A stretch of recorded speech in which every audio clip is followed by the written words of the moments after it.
దేశంలో uniform civil code రచ్చ మళ్లీ రాజుకోనుందా? వాతావరణం చూస్తుంటే అలాగే కనిపిస్తోంది. 78వ స్వాతంత్ర్య దినోత్సవం రోజున ప్రధాని మోడీ సుదీర్ఘ ప్రసంగంలో యూసీసీపై కీలక వ్యాఖ్యలు చేశారు.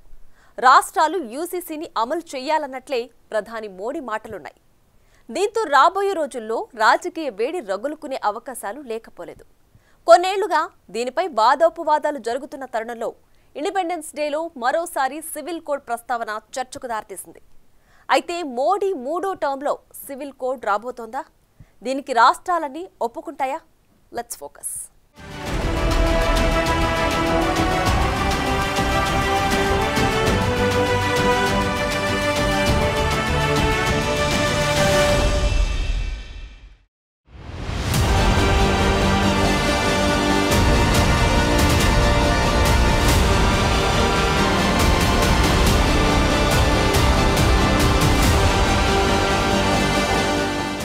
ఇకపై కమ్యూనల్ చట్టాలకు కాలం చెల్లినట్లేనా?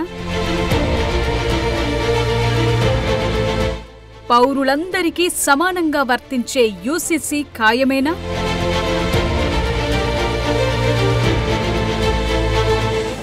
ఏకరీతి వివాహం, విడాకులు, భూమి, ఆస్తి, వారసత్వం తప్పదా?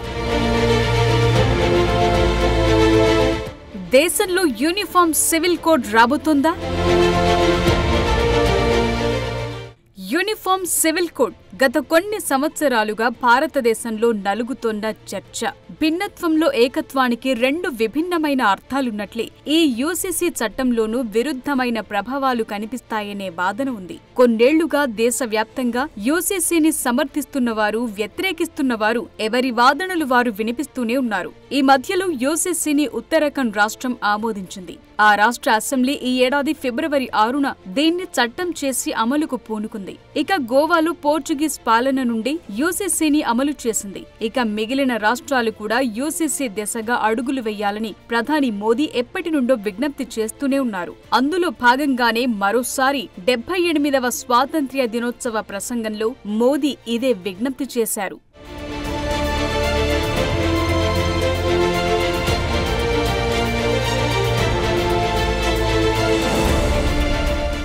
ప్రధానమంత్రి నరేంద్ర మోదీ ఆగస్టు 15న ఎర్రకోట నుండి 78వ స్వాతంత్ర్య దినోత్సవ ప్రసంగంలో యూనిఫామ్ సివిల్ కోడ్ వెంటనే అమలు చేయాల్సిన ఆవశ్యకతను నొక్కి చెప్పారు.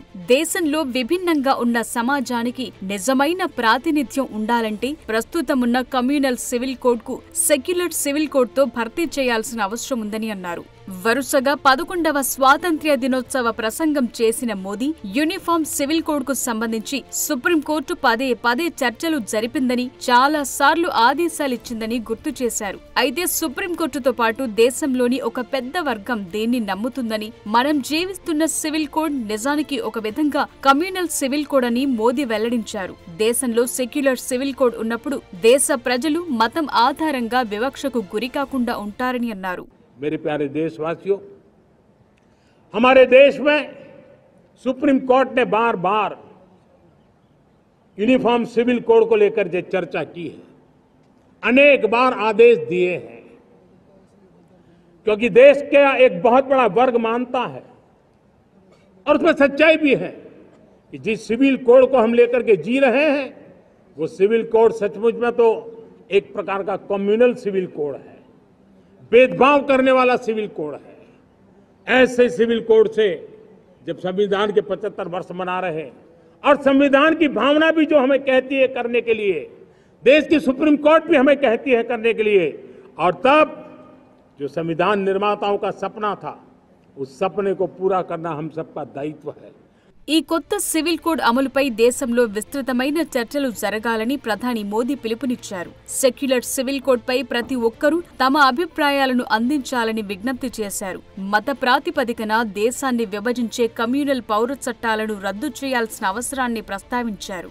ఆధునిక సమాజంలో వాటికి స్థానం లేదని, ఈ సమయంలో సెక్యులర్ సివిల్ కోడ్ అవసరమని అన్నారు. దీనివల్ల సామాన్యులకు లాభముంటుందని అన్నారు.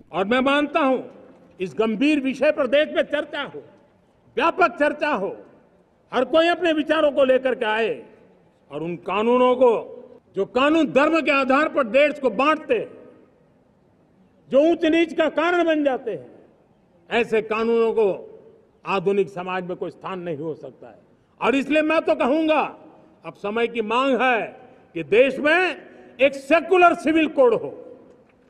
हमने कम्युनल सिविल कोड में 75 साल बिताए हैं, अब हमें सेक्युलर सिविल कोड की तरफ जाना होगा और तब जाकर के देश में धर्म के आधार पर जो भेदभाव हो रहे हैं, सामान्य नागरिक को जो दूरी महसूस होती है, उससे हमें मुक्ति मिलेगी। అయితే యూనిఫామ్ సివిల్ కోడ్ ప్రవేశపెట్టడం చాలా కాలంగా బీజేపీ ఎన్నికల మేనిఫెస్టోలో భాగంగా ఉంది. బీజేపీ నేతృత్వంలోని రాష్ట్ర ప్రభుత్వాలు కూడా యూసీసీని అమలు చేసే దిశగా గతంలోనే చర్యలు చేపట్టాయి. బీజేపీ పాలిత రాష్ట్రంగా ఉన్న ఉత్తరాఖండ్ యూసీసీని ఆమోదించిన మొదటి రాష్ట్రంగా మారింది. ఇప్పుడిక ప్రధాని మోదీ తాజాగా చేసిన యూసీసీ వ్యాఖ్యలతో ఈ మూడో టర్మ్లో దాని అమలు ఖాయమనే అభిప్రాయాలు పెరుగుతున్నాయి. అయితే మోదీ ప్రస్తావించిన సెక్యులర్ సివిల్ కోడ్ అయిన యూనిఫామ్ సివిల్ కోడ్ లో ఏముంటుంది? భారతదేశంలో పౌరుల వ్యక్తిగత చట్టాలను రూపొందించి అమలు చేసిన ప్రతిపాదనే ఈ యూనిఫామ్ సివిల్ కోడ్. ఇది మతం, లింగం, లైంగిక ధోరణితో సంబంధం లేకుండా ఈ నియమాలు పౌరులందరికీ సమానంగా వర్తిస్తాయని నిర్ధారించడమే యూసీసీ లక్ష్యం. యూసీసీ అమలుతో రాష్ట్రంలోని అన్ని మత, వ్యక్తిగత విశ్వాసాలున్న పౌరులందరికీ ఇప్పటి వరకు ఉన్న వారి వారి కమ్యూనిటీ చట్టాలను రద్దు చేసి ఏకరీతిలోనే వివాహం, విడాకులు, భూమి, ఆస్తి, వారసత్వ చట్టాల్లో చట్టపరమైన నిబంధనలు వర్తిస్తాయి. ప్రస్తుతం వివిధ మత సమూహాల వ్యక్తిగత చట్టాలు వారి మత గ్రంథాలచే నిర్వహించబడుతున్న తరుణంలో యూసీసీ చట్టం వివాదాన్ని రేపుతోంది. భారత రాజ్యాంగంలోని ఆర్టికల్ 44 ప్రకారం యూసీసీ ప్రస్తావన వస్తోంది. ఇది దేశమంతటా పౌరులందరికీ ఒకే విధమైన సివిల్ కోడ్ను అమలు చేయాలని రాష్ట్రాలకు ఆదేశిస్తుంది.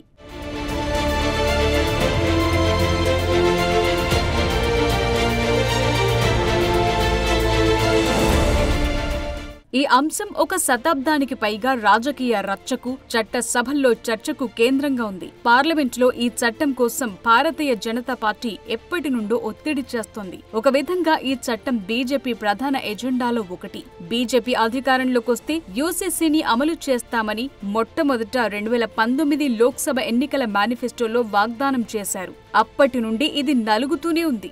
అయితే భారత రాజ్యాంగంలోని నిర్దేశిక సూత్రాల్లోని ఆర్టికల్ 44 ప్రకారం బలహీన వర్గాలపై వివక్ష లేకుండా చేయడానికి, అలాగే దేశవ్యాప్తంగా విభిన్న సాంస్కృతిక సమూహాలను సమన్వయం చేయడానికి దీని ప్రస్తావన చేశారు. డాక్టర్ బిఆర్ అంబేద్కర్ రాజ్యాంగాన్ని రూపొందించేటప్పుడు ఒకవేళ యూసీసీని కావాల్సి వస్తే ప్రస్తుతానికి అది స్వచ్ఛందంగా అన్ని కమ్యూనిటీల అభిప్రాయాలను గౌరవిస్తూ ఉండాలని చెప్పారు. అందువల్ల రాజ్యాంగ ముసాయిదాలోని ఆర్టికల్ 35 పార్ట్ 4లో రాష్ట్ర విధానంలోని ఆదేశిక సూత్రాల్లో దీన్ని భాగం చేశారు.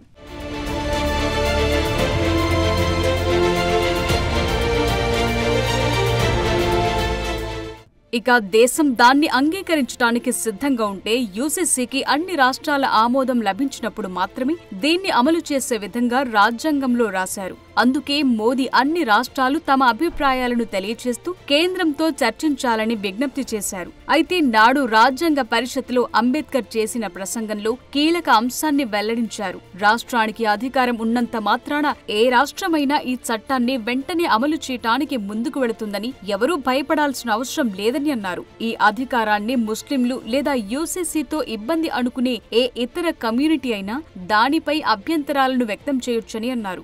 ఇక ముస్లింలకు, క్రైస్తవులకు, ఇంకా ఏదైనా ఇతర కమ్యూనిటీలకైనా ఇబ్బంది కలిగించే విధంగా ప్రభుత్వాలు యూసీసీని అమలు చేయటం పిచ్చి చర్య అవుతుందని అంబేద్కర్ వెల్లడించారు.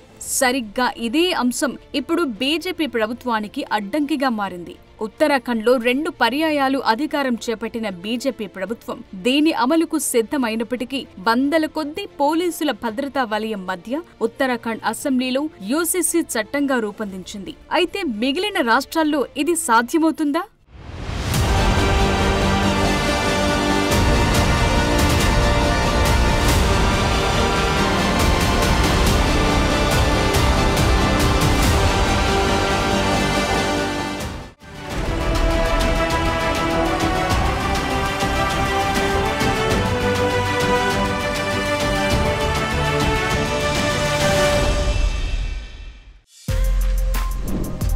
For more videos like this, subscribe Big TV channel.